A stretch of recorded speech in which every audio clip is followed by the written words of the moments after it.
السلام علیکم میرے عزیزو اقارب، میرے عزیزو محب تقارفی پیارے پاکستان کے سٹی آف لو لاہور سے دوستو، پچھلے 4 دن سے سردی لاہور سے ایسے گئی ہے جیسے سکندر دنیا سے چلا گیا تھا، لیکن مجھے امید ہے کہ سردی واپس آئے گی، کیونکہ جنوری کا مہینہ بڑا ٹھنڈا اور سخت ہوتا ہے، اور میں امید رکھتا ہوں کہ 1-2 دن میں دوبارہ سے سردی آئے گی اور پھر ہم سردی کو انجوائے کر سکیں گے۔ لیکن اس وقت بڑا مزے کا موسم، پیچھے دیکھیں پانی لگ رہا ہے جی پودوں کو۔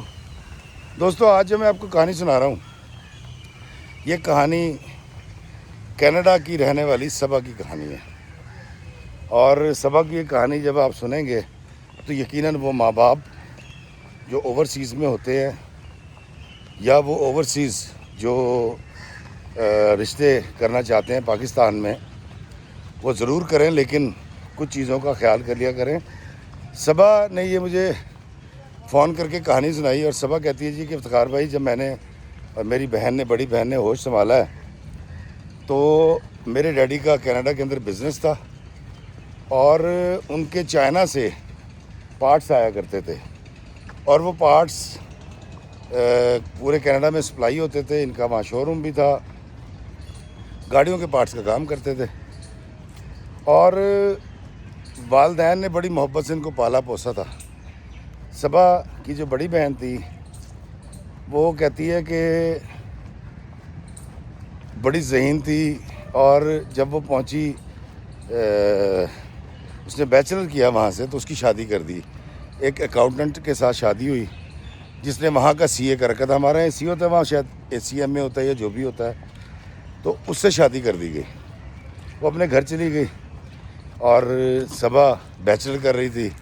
اس کے چچا کو اس کے والد نے اپنے گاؤں سے لا کر کینیڈا میں سیٹ کروایا تھا، ان کی شادی کروائی تھی، وہ بال بچے دار تھے، اور ابا کے بزنس کے اندر وہ مینیجر تھے۔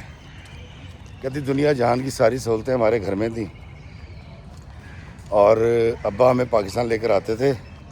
پاکستان لانے کا دونوں بہنوں کو مقصد صرف یہ تھا کہ وہ پاکستانی کلچر سے جڑی رہیں اور زبان سے جڑی رہیں، اور پاکستان سے ان کی محبت رہے۔ کہتی وہ ابا بڑے کامیاب رہے، اور واقعی ہمیں پاکستان آنا، پاکستان میں رہنا اور یہاں کے کلچر سے خصوصی محبت ہو گئی تھی۔ کہتی افتخار صاحب، ہمارے والدین نے ہمیں سچ بولنا سکھایا، ہمارے والدین نے ہمیں بڑی محبت سے پالا، اور عین دین کے مطابق ہماری تربیت کی گئی۔ کہتی ہم رہتے کینیڈا میں تھے، اور حتیٰ کہ ہم جو نفلی روزے ہوتے ہیں نا، اس طرح شب معراج آتی ہے تو اس کے روزے بھی رکھا کرتے تھے۔ کہتی ایک بہترین زندگی گزر رہی تھی، لیکن شاید زندگی کیونکہ خوشی اور غم آتے ہیں، تو شاید بہت ساری خوشیاں ہو جائیں نا تو غم بڑی شدت کے ساتھ آتے ہیں۔ کہتی ہمارے ساتھ ایسے ہی ہوا، برف باری ہو رہی تھی، اور دوسرے شہر سے اس کے والدین کہیں آ رہے تھے، رات کا وقت تھا، اور ان کا ایکسیڈنٹ ہوا اور دونوں کی ڈیتھ ہو گئی۔ کہتی گھر میں کوہرام مچ گیا۔ پاکستان سے تو خیر کسی نے آنا نہیں تھا، لیکن ایک بڑا تکلیف کا لمحہ، کہتی میرے والدین کو ایمبولینس کے ذریعے، وہ جو ہیلی کاپٹر ایمبولینس کے ذریعے شہر پہنچایا گیا، اور دونوں کو دفنا دیا۔ چچا چچی ہمارے ساتھ تھے، ہم دونوں بہنیں دنیا میں اکیلی رہ گئیں، اور چچی نے ہماری بڑی سپورٹ کی، اور ایک دم سے زندگی کا مقصد، زندگی کا اینگل اور ہر چیز بدل گئی۔ یہ کیا ہو گیا؟ ایک دم سے ماں باپ دنیا سے چلے گئے۔ کہتی ہمارے چچا نے بڑی محبت کے ساتھ اور بڑے دلاسے دیے، بڑی ہماری حوصلہ افزائی کی، ہمارے غم میں کھڑے رہے۔ چچی اور چچا جو ہیں وہ ہمارے گھر شفٹ ہو گئے کچھ عرصے کے لیے، کیونکہ جو بڑی بہن ہے وہ تو اپنے ہسبینڈ کے ساتھ تھی، وہ آتی تھی۔ کہتی ہم دونوں فون پہ بات کر کے صرف روتے تھے، ہمیں بالکل یقین نہیں آ رہا تھا کہ ہمارے والدین کی اس طرح سے اچانک ڈیتھ ہو گئی ہے۔ کہتی یہ سارے معاملات چلتے رہے، اور 1 سال گزر گیا۔ کہتی سال کہاں گیا مجھے نہیں پتا، امی ابا کی یادوں میں سال کھو گیا۔ تو میرے چچا نے مجھے کہا کہ بھئی تمہارے ابا نے خاندان میں فلاں جو لڑکا ہے اس سے تمہاری بات پکی کر دی تھی. اب وکیل احمد اس کا نام تھا اور ان کے قصبے میں رہتا تھا وہ بندہ. اور یہ میرے چچا نے کہا کہ تمہارے ابا نے مجھ سے بڑی دفعہ کہا تھا وہ لڑکا اچھا ہے. جب بھی کہتی میں نے اس کو دیکھ رکھا تھا وکیل کو, وہ 10 سال بڑا تھا مجھ سے تقریباً, اور ایسے مونچھے رکھ کے پھرنے والا. وہ بڑی سخت قسم کی گفتگو کرتا تھا کہ ابا کو جب بھی کوئی تھانہ کچہری کا بھی کام ہوتا تھا نا تو وہ وکیل کے والد صاحب کو یا وکیل کو کہتے تھے. کہتی یہ صورتحال تھی. کہتی اب ایک دم سے میرے ذہن میں وکیل کا نقشہ آیا اور میرے ابا, اور وہ کہتے تھے کہ وکیل کے ساتھ شادی ہوگی. تو کہتی میں ڈیڈا کی دوہری شخصیت تھی کہ وہ ایک طرف بڑے موڈ اسکاٹ تھے اور بڑی ہماری آزادی کی بات کرتے تھے اور کہتے تھے کہ تمہاری شادی تمہاری مرضی سے ہوگی. پھر وہ میرے چچا کو یہ بھی کہہ گئے. تو میری چچی نے بھی کہا کہ ہاں جی میرے سامنے بھی یہ بات ہوئی ہے. تو کہتی اب میں ٹوٹ چکی تھی, اکیلی تھی, چچا چچی کب تک ہمارے ساتھ رہتے, تو میں نے سوچا کہ شادی کر لیجیے. کہتی میں پاکستان آئی, پاکستان آ کے وکیل سے ملے, وکیل احمد سے ملے, بات چیت کی اور ہماری شادی کی تاریخ طے کر دی گئی. کہتی افتخار بھائی میں نے شادی اس لیے بھی کرنی تھی کہ میں اپنے آپ کو بہت تنہا محسوس کر رہی تھی, یا شاید ابا کی ڈیڈا کی موجودگی میں مجھے ایک مرد کا سہارا تھا. ایک باپ جو ہے بہت بڑا سہارا ہوتا ہے. تو میں شاید ایک سہارے سے نکل کے نا کسی اور دوسرے مرد کے شیلٹر میں جانا چاہ رہی تھی. کہتی میں نے ہاں کر دی. کہتی ہماری شادی ہو گئی, اور شادی ہو گئی تو جس گھر میں گئی ہوں وہ بڑا پرانا گھر تھا, پرانی سی حویلی تھی. وہاں برآمدہ تھا ایک, اس کے پیچھے 3 کمرے تھے, آگے بہت بڑا صحن تھا جو ایک گاؤں میں ہوتا ہے. بھینسیں بندھی ہوئی تھی ایک طرف بکریاں بندھی ہوئی ہیں, اور یہ سارا معاملہ جو ایک نقشہ ہوتا ہے گاؤں کا. کہتی اب ہم تھے تو اسی گاؤں کے, لیکن ہم نے تو یہ گاؤں دیکھا ہی نہیں تھا. ہم تو جب سیر کرنے آتے تھے اس سے یہ بڑا اچھا لگتا تھا ہمیں, اور ہمیں 1-1.5 مہینہ اس طرح کے احاطوں میں حویلیوں میں رہنا, اور پھر ہم واپس چلے جاتے تھے. کہتی اب جب مجھے وہاں آ کے رہنا پڑا شادی کے بعد, اور وہ واش روم والے معاملات اور دخل اندازی والے سلسلے. کہتی اب میری جب شادی ہوئی, میری ساس تھی, سسر تھا, ایک نند تھی, وکیل اکلوتا تھا. اب جو نند ہے اس کی شادی ہوئی تھی, لیکن نند جو ہے وہ ہر بات میں دخل اندازی کرتی تھی. ایسے نہیں کرنا ایسے کر لو, انج نہیں کرنا انج کر لو. اور کہتی میں نے اس کو دخل در معقولات نہیں سمجھا, دخل اندازی نہیں سمجھی. میں کہا ٹھیک ہے یار کوئی بات نہیں. کہتی اس کے بعد تقریباً 1.5 مہینے کے بعد جب میں نے شوہر سے کہا کہ مجھے اپنے ڈاکومنٹس دیں اور میں نے جمع کرانے, تو اس نے کہا وہ کیوں. میں نے کہا آپ کا کینیڈا کا ویزا کیسے لگے گا. تو اس نے کہا نہیں میں نے کینیڈا نہیں جانا. کہتی میں نے وکیل سے کہا یہ تو ہماری بات ہی نہیں ہوئی تھی اپنے شوہر سے. کہتی اس کے بعد میں نے چچا کو فون کیا, وہ کینیڈا واپس جا چکے تھے. میں نے ان سے کہا کہ وہ تو کہہ رہا ہے میں نہیں جانا. کہتے نہیں کوئی بات نہیں, ہوتا ہے, وہ ایک دم سے نہیں جانا چاہ رہا, تھوڑا سا اس کو ٹائم دو, تھوڑا سا سوچنے کا موقع دو. کہتی افتخار بھائی اسی چکر میں 1.5 سال گزر گیا, اور اس 1.5 سال کے اندر میری ساس کا بہت برا رویہ, سسر کا بہت برا رویہ, نند کا بہت برا رویہ میرے ساتھ, اور میرے شوہر کا بھی رویہ کچھ اچھا نہیں تھا. کہتی میرے ایک بیٹی ہوئی, اس کے بعد میں نے بڑے طریقے سلیقے سے اپنی بہن کو بلایا. میری بہن آئی, بہنوئی آیا, انہوں نے سمجھایا وکیل کو کہ کچھ نہیں تو پاسپورٹ تو بنوا لو, اور فلاں اور یہ اور وہ 100 فائدے ہوتے ہیں. کہتی یہ مان گیا. میں کینیڈا واپس گئی, بڑی جلدی اس کا پروسیس ہوا. کہتی میرے شوہر کینیڈا آ گئے. کہتی جب کینیڈا آئے ہیں تو کینیڈا آنے کے بعد وہ جو ہے ایک گھر میں نے جو ڈیڈی والا گھر تھا اسی کو میں نے کیری کیا. اس کا سارا جو کرایہ شرایہ میں دے رہی تھی. کہتی اب جب کینیڈا آیا اور میں نے اپنے چچا سے بات کی اپنی بہن کو بٹھا کے کہ جی ابا کا بزنس اور اس کے سارے معاملات کیا ہیں, تو انہوں نے کہا جی کوئی مسئلہ نہیں ہے, آپ بے فکر ہو جاؤ. اور انہوں نے تقریباً کہتی 60 یا 70 ہزار ڈالر دیے کہ یہ 1 سال کی تمہاری جو ہے نا پروفٹ کی انکم ہے. اور تم بے فکر رہو، تمہارے پیسے تمہیں ملتے رہیں گے۔ تو کہتی میں نے ان سے کہا کہ یہ تو کچھ ایسی ریشو نہیں بنتی جو ہم ابا کے دور میں پروفٹ دیکھتے رہے ہیں۔ تو انہوں نے کہا جی کہ تمہارے باپ کی کچھ ذمہ داریاں بھی تھیں، جو قرضے تھے میں نے دیے، اور بہت سارے ایسے معاملات تھے، تو یہ پیسے میں جھوٹ نہیں بول رہا، اتنے ہی بنتے تمہارے سال کے پیسے۔ کہتی اب وہ میری بہن نے تو وہ پیسے نہیں رکھے، اس کے میرے کو ضرورت نہیں تھی، اس نے مجھے دے دیا۔ اب چچا نے ایک الگ ڈاکومنٹ پہ مجھ سے بھی سائن کروا لی ہے، میری بہن سے الگ ڈاکومنٹ پہ کروا لی ہے، اور جب وہ پیسے دیتے تھے السلام علیکم تو وہ الگ الگ سائن کرواتے تھے رسیو کے اوپر۔ کہتی ہمارا چچا تھا، ہم شک نہیں کر سکتے تھے۔ کہتی جب میرے میاں آ گئے، اب میں نے ان سے کہا کہ آپ کی مہربانی، آپ جو ہے وہ ہیلا کرے، کوئی نوکری شوکری کرے، تو اس نے کہا نوکری کی تو بات ہی نہیں ہوئی مجھ سے۔ کہتی تمہارے چچا نے مجھے کہا تھا کہ کینیڈا کی لڑکی ہے، تمہارا پاسپورٹ ہی بنے گا اور تمہیں کھانے پینے کو ہی ملے گا۔ تو میں نے کہا یہ کیسے ممکن ہے، چچا ایسی بات کیسے کر سکتے؟ کہہ رہی میں نے چچا سے بات کی، انہوں نے کہا نہیں، میں نے صرف یہ کہا تھا کہ تمہارا کینیڈا کا پاسپورٹ بن جائے گا، ایک اچھا معیار زندگی ہوگا، میں نے یہ تو بات نہیں کی کہ تمہیں کھانے پینے کو ہی ملے گا اور پیسے ملیں گے۔ کہتی میرے میاں جو ہے وہ کچھ کہہ رہے ہیں، چچا کچھ کہہ رہے ہیں۔ کہتی میں نے پھڈا نہیں ڈالا، میں نے سیدھے سے چچا سے کہا کہ کل سے شو روم پہ میں آ رہی ہوں، مجھے کچھ جاب دیں۔ تو انہوں نے کہا نہیں آگے کی جگہ نہیں ہے، حالات بڑے خراب ہیں، کرائسس آ گئے اور فلاں ہو گیا، اور تم کچھ اور کر دیکھ لو۔ خیر کہتی میں نے ایک جگہ جاب شروع کر دی۔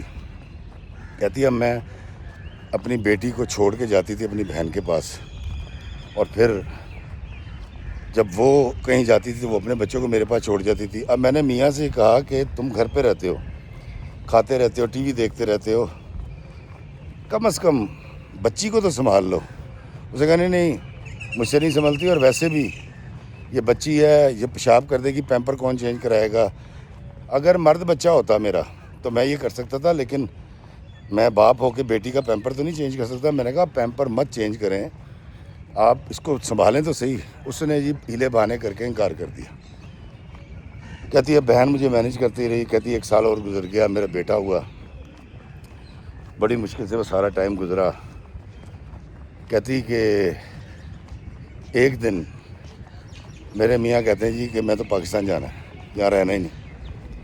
کہتی میں بڑی حیران ہوئی کہ بیٹھے بیٹھے اس شخص کو کیا ہوا، اس نے عذاب کر دی زندگی، بولنا شروع کر دیا، بے عزتی شروع کر دی، اور گھر سے باہر رہنا شروع کر دیا۔ اس نے کہا جی میں نے پاکستان جانا ہے، پاکستان رہنا ہے، اور اب آنا نہیں ہے کیونکہ میری ماں کی طبیعت ٹھیک نہیں ہے۔ کہتی میں نے کہا کہ چلے میری ساس کی طبیعت ٹھیک نہیں ہے، یہ ذرا ریلیکس ہو جائیں۔ کہتی میں ان کو لے کے بچوں کو لیا اور میں پاکستان آ گئی کہ کچھ دن رہیں گے، اماں سے ملیں گے، ریلیکس ہو جائیں گے تو میں ان کو واپس لے جاؤں گی۔ صبا کہتی ہے جی کہ ہم پاکستان آئے، پاکستان آنے کے بعد میرے میاں نے ضد لگا لی۔ اس نے کہا بھائی تو نے جانا جا، میں نے کینیڈا نہیں جانا۔ کہتی ہے میرے ساتھ 2 بچے، میں اکیلی لڑکی، بہن میری ضرور ہے، میری سپورٹر ہے، لیکن وہ تو اپنے شوہر کے ساتھ ہے۔ چچا کی نیت پہ ہمیں دونوں بہنوں کو شک ہو چکا تھا، تو ہمیں سمجھ آ گئی تھی کہ چچا نے کیا چال چلی ہے، ایسے شخص سے میری شادی کیوں کروائی ہے۔ السلام علیکم جی، کی حال ہے جناب، خیریت؟ تو اس شادی کیوں کروائی ہے، اور چچا نے دوری کیوں اختیار کر لی ہم سے۔ تو کہتی ہے ہمیں ان کی نیت کا پتہ چل گیا تھا، اب کچھ ہو نہیں سکتا تھا، میرے 2 بچے تھے۔ کہتی میں نے کہا اچھا یہاں رہتے ہیں، لیکن مسئلہ ہی ہے بچے بڑے ہو رہے ہیں، یہاں پر دیہاتی سہولتیں ہیں، میں چاہتی ہوں کسی شہر کے اندر جو قریبی شہر ہے وہاں جا کر رہا جائے۔ تو کہتے ہیں میری ساس نے اور سسر نے کہا کہ تو لے لے گھر، وہاں تیرے پاس پیسے تو چلی جا۔ کہتی جی میں نے اپنی بہن سے بات کی، میری بہن نے کہا یار تو فی الحال کرائے پہ تو جا، جہاں کل کو تیرے بچے اسکول جا سکیں۔ کہتی جی میں نے اپنی ساس سے کہا، انہوں نے کہا ہاں جی ہمیں کوئی مسئلہ نہیں ہے۔ کہتی ہم وہاں جا کے ہم نے گھر لیا، میرے شوہر اور میں وہاں رہ رہے تھے۔ کہتی 5 مرلے کا گھر تھا، کرائے کا تھا، اچھا خاصا اس کا کرایہ، اس لیے ہمیں لگتا تھا کہ میرے میاں جو ہے کام ہی کوئی نہیں کر رہے تھے۔ تو ایک تو وہ پیسے جو چچا دے رہے تھے وہ میرے پاس کچھ سیونگ تھی، پھر میری جو بہن ہے اس نے چپکے سے میرے بہنوئی سے چھپ کے مجھے 1,00,000 1.5 لاکھ روپے مہینہ بھیجنا شروع کر دیا۔ لیکن اس کے باوجود کہتی افتخار بھائی ہم وہاں 4-5 مہینے رہے، اس کے بعد میرے ساس سسر بھی آ گئے، تو میرا خیال تھا یہ ملنے آئے ہیں۔ اس کے بعد میرے میاں گئے جا کے ٹرالی بھر کے ان کا سامان بھی لے آئے، تو میں نے ان سے پوچھا کیا ہوا، تو انہوں نے کہا جی کہ وہ حویلی ہم نے بیچ دی ہے اور ہم نے بھی شہر شفٹ ہونے کا پروگرام بنا لیا ہے، تو ہم یہیں رہیں گے۔ کہتی سیدھی بات ہے افتخار بھائی، میں بالکل اپنے ساس سسر کے ساتھ رہنے کے یا ان کو اپنے ساتھ رکھنے کے موڈ میں نہیں تھی، لیکن میں نے صبر سے کام لیا، وہ رہنے لگے۔ اب جگہ کم پڑ گئی، نند آتی تھی تو اس کے بچے شور برپا ہوتا تھا، جگہ کم ہو جاتی تھی، سونے کی پرابلم ہوتی تھی۔ میں اپنی بہن سے ڈسکس کرتی تھی تو میری بہن نے کہا یہ جو تو کرایہ دے رہی ہے اور اتنے عذاب میں مبتلا ہے تو اس گھر کو خرید لے، کتنے کا ہے؟ کہتی جب میں نے پتہ کیا تھا اس وقت وہ 5 مرلے کا گھر تقریباً 70 لاکھ روپے مانگ رہا تھا، ڈبل سٹوری تھا۔ تو جب میں نے اپنے میاں کو بتایا کہ آپا کہہ رہی ہیں کہ تم یہاں گھر خرید لو، پیمنٹ میں کر دوں گی، تو اس نے کہا یار اگر لینا ہے تو پھر یہ کیوں لینا ہے، بڑا گھر لو۔ اور خود بخود جا کے ایک گھر دیکھا، 1 کنال کا گھر، اور ڈبل سٹوری تھا وہ، مطلب 1.5 سٹوری تھا، اوپر 2-3 کمرے بنے ہوئے تھے اور نیچے والا پورا تھا۔ اس کا جا کے سودا کر کے آ گیا اور وہ کہنے لگے اپنی بہن سے کہ پیمنٹ کر۔ کہتی اس وقت وہ تقریباً 1 کروڑ 80 یا 90 لاکھ روپے کا وہ گھر تھا وہ۔ کہتی میں نے جب اپنی بہن سے کہا، انہوں نے اس سے بحث کی، اس نے پیمنٹ کر دی، اور جب پیمنٹ ہو گئی تو اس نے کہا جی کہ یہ جو گھر ہے یہ میرے نام ہوگا، وکیل نے کہا، وکیل ان کے شوہر کا نام تھا۔ صبا کہتی افتخار بھائی میں نے پھٹا نہیں ڈالا، میری ساس بھی بول رہی تھی، سسر بھی بول رہے تھے، میں نے کہا اچھا جی آپ ایک کام کریں، آپ یہ اپنے نام کروا لیں۔ میں نے وہ گھر اپنے شوہر کے نام کر دیا صرف اس لیے کہ گھر میں کلکل نہ ہو۔ صبا کہتی افتخار بھائی جب ماں باپ مر جاتے ہیں نا تو سگے ستیلے بن جاتے ہیں، اور جو ستیلے ہوتے ہیں یا جو آپ کے خلاف ہوتے ہیں وہ آپ کے لیے چنگیز خان بن جاتے ہیں۔ کہتی لوگ ایسے نظریں پھیرتے ہیں یتیموں کے ساتھ کہ آپ سوچ نہیں سکتے۔ کہتی وکیل اس کے والدین میرے ابا کے اپنی ماموں یا کیا رشتے کے لگتے تھے اس کے ابا۔ کہتی یہ خاندان کی بات بتا رہی ہوں میں۔ خیر کہتی جی کہ کہتی جب گھر خریدنے کی باری ہے، چچا سے بات کی نا کہ آپ بھی اس میں حصہ ڈالیں، انہوں نے کہا جی وہ تو سارا کاروبار ختم ہو چکا ہے، بلکہ اب تو میں شاید تمہیں سالانہ جو پیمنٹ کرتا ہوں وہ پروفٹ بھی نہیں دے سکوں گا، کیونکہ تمہارے ابا کا سارا بزنس ختم ہو چکا ہے۔ انہوں نے تو ہاتھ جھاڑ لیے کہ جی آئندہ مجھ سے پیسے نہیں مانگنا۔ 3-4 سال انہوں نے دیے۔ کہتی اب چچا سے ہی مراسم خراب ہو گئے، کیا کر سکتے ہیں، اب دونوں بہنیں فون کریں اور روئیں اور باتیں کریں۔ کہتی ہے اور میں کیا کرتی، مجھے پرابلم ہوتی تھی، میں بڑی بہن کو سناتی تھی، آپ ہی بیچاری میرے ساتھ مل کے رو لیتی تھی، دونوں کا دل ہلکا ہو جاتا تھا۔ کہتی یہ زندگی گزار رہے تھے ہم۔ کہتی میرا تیسرا بیٹا ہو گیا، 3 بچے ہو گئے، اور اب اس گھر کے اندر 1-1.5 مہینے آ کے کہتی میری نند نے رہنا اور وہاں پہ ڈیرے لگا لینے اور حکم کرتے رہنا، یہ پکا دو وہ لے آؤ۔ کہتی افتخار بھائی میں بالکل، مجھے کوئی دیکھ کے نہیں کہہ سکتا تھا کہ یہ شخص، یہ جو عورت ہے یہ کینیڈا کی نیشنلٹی ہے اس کے پاس، یہ وہاں سے پڑھی لکھی ہے۔ کہتی میں نے اپنے آپ کو اسی روم میں ڈھال لیا جیسا وہ دیکھنا چاہتے تھے۔ کہتی میرے شوہر کی مرضی تھی، ان کی نظر التفات جب ہوتی تھی وہ مجھ پہ کرم نوازی کر دیتے تھے۔ کہتی نہیں تو انہوں نے اس کی بیٹھک کے اندر نا جو ڈرائنگ روم تھا اس میں ایک مطب کھول لیا۔ کہتی انہوں نے حکیم بن گئے۔ اب کچھ بابے آ کے بیٹھ جاتے تھے گاؤں سے اور یہ وہاں بیٹھ کے کھرل کرتے رہتے تھے، وہ ہوتے نا چٹو بٹے کے اندر رگڑتے رہتے ہیں، کھرل کہتے ہیں اس کو۔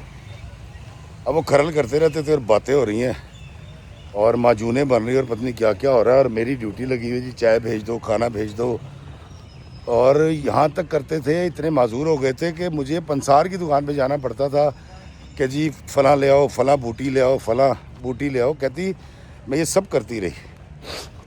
کہتی میرے بچے بڑے ہو گئے تھے، تھوڑے سے اسکول جانے لگے، اور میں اس شخص کی سیوا میں لگی رہی،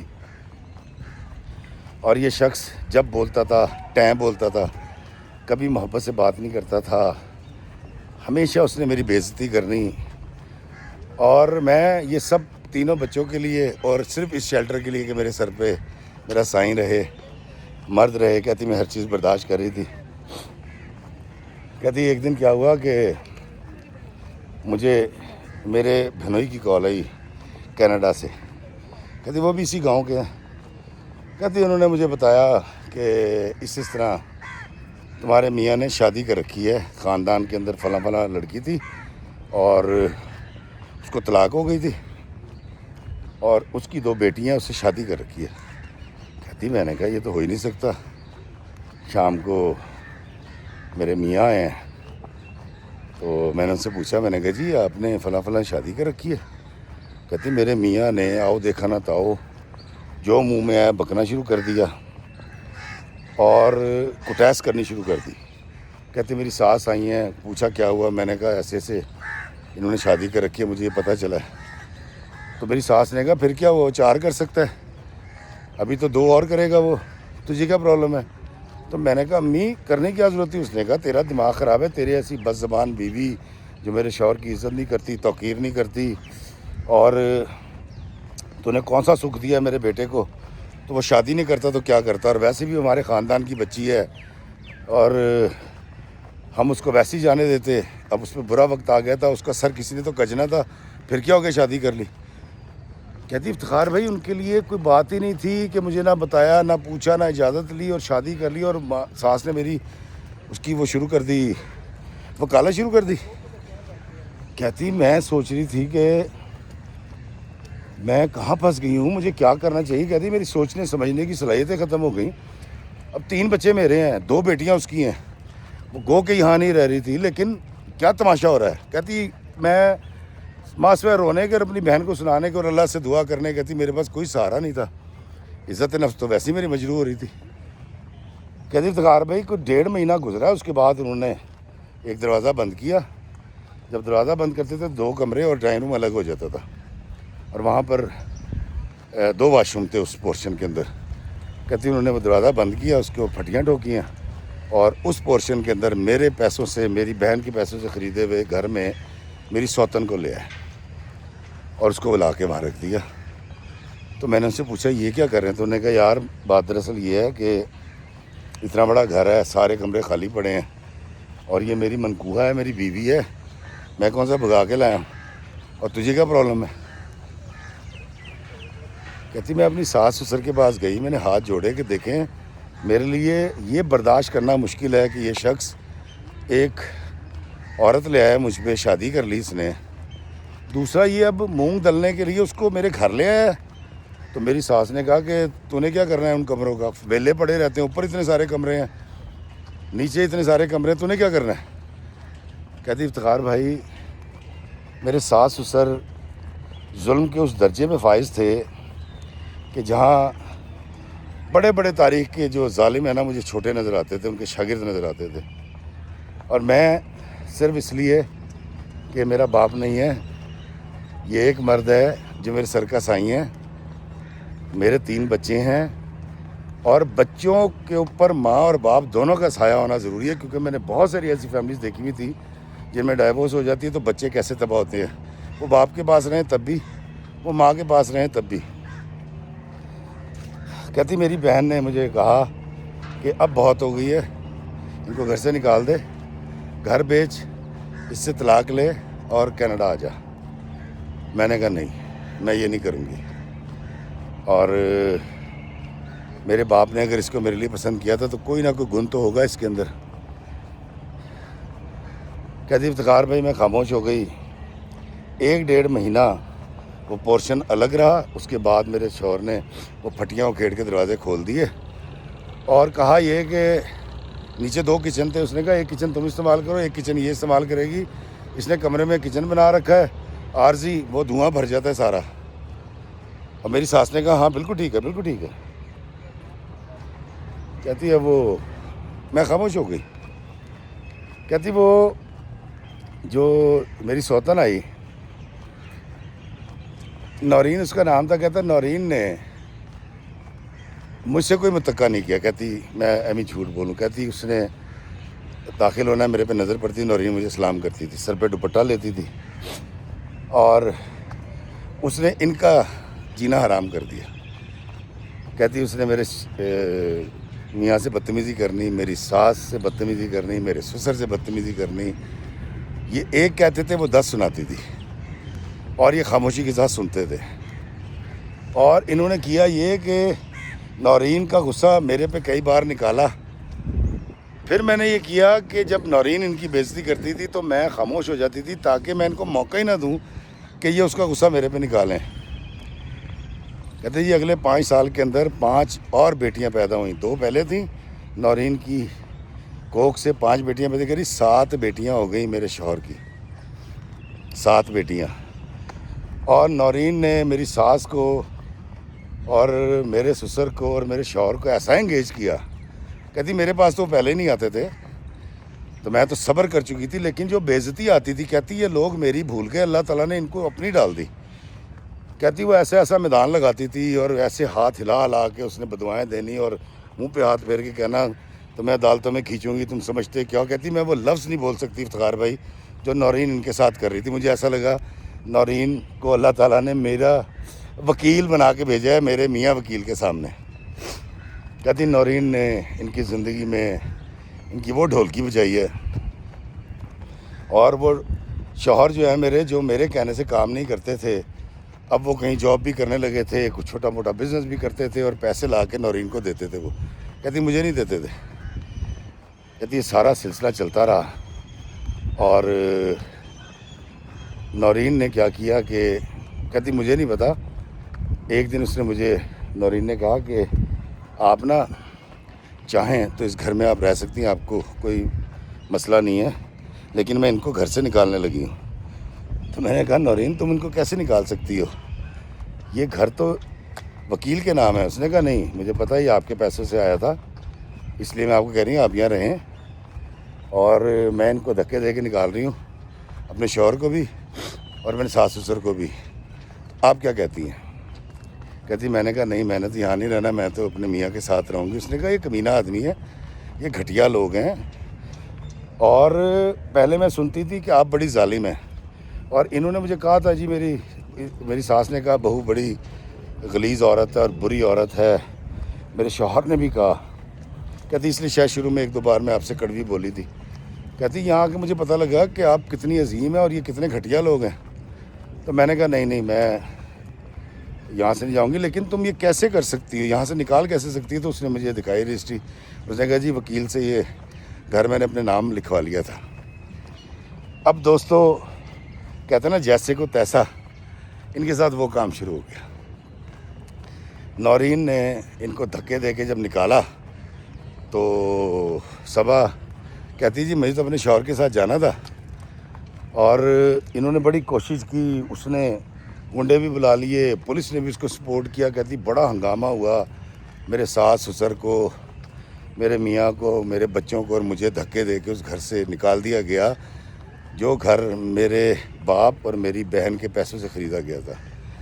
اور اب اس کی قیمت تو زیادہ تھی. کہتی 3 کروڑ سے 4 کروڑ سے اوپر گھر تھا, وہ اتنا مہنگا ہو گیا تھا. کہتی افتخار بھائی آج آ کے پھر ایک کرائے کے گھر کے اندر چلے گئے, اور پھر میرے میاں نے وہ چھوڑ دیا کام کرنا, اور پھر میری بہن کرایہ بھیجنے لگی. کہتی میری بہن نے کہا کہ تو نورین والا کام کر, جس طرح نورین نے اس کو ٹھڈے مارے ہیں نا اس فیملی کو, تو یہی کر, آ جا. کہتی میں کہتی تھی نہیں, میرا شوہر ہے, میرے سر کا سائیں ہیں, میرے بچے رل جائیں گے, ان کے سر پہ باپ ہونا چاہیے. کہتی میری بہن سر پیٹ لیتی تھی, اور کہتی خیر ہم اس گھر میں رہتے رہے. میری بہن نے کہا کہ میں دوبارہ پیسے بھیجتی ہوں, یہ گھر چھوٹا گھر تھا, اس نے کہا یہ خرید لے. تو میں نے کہا نہیں یہ کرائے پہ ٹھیک ہے. اور جب وہ کرایہ میاں نہیں دیتا تھا تو میری بہن دیتی تھی. کہتی اب میں شرمندہ ہو چکی تھی, لیکن کیونکہ قریب جو اسکول تھے اس کے اندر میرے بچے پڑھ رہے تھے, جس کا خرچہ بھی میری بہن ہی اٹھا رہی تھی, اور میں فقیروں کی طرح زندگی گزار رہی تھی. کہتی افتخار بھائی 1 سال کے اندر میں 2 یا میکسیمم 3 سوٹ بنتے تھے میرے, 2 ایک عید کے اوپر اور ایک آدھ ویسے. میں پرانے کپڑے پہنے تھی پچھلے 8 سال, پرانی شالیں,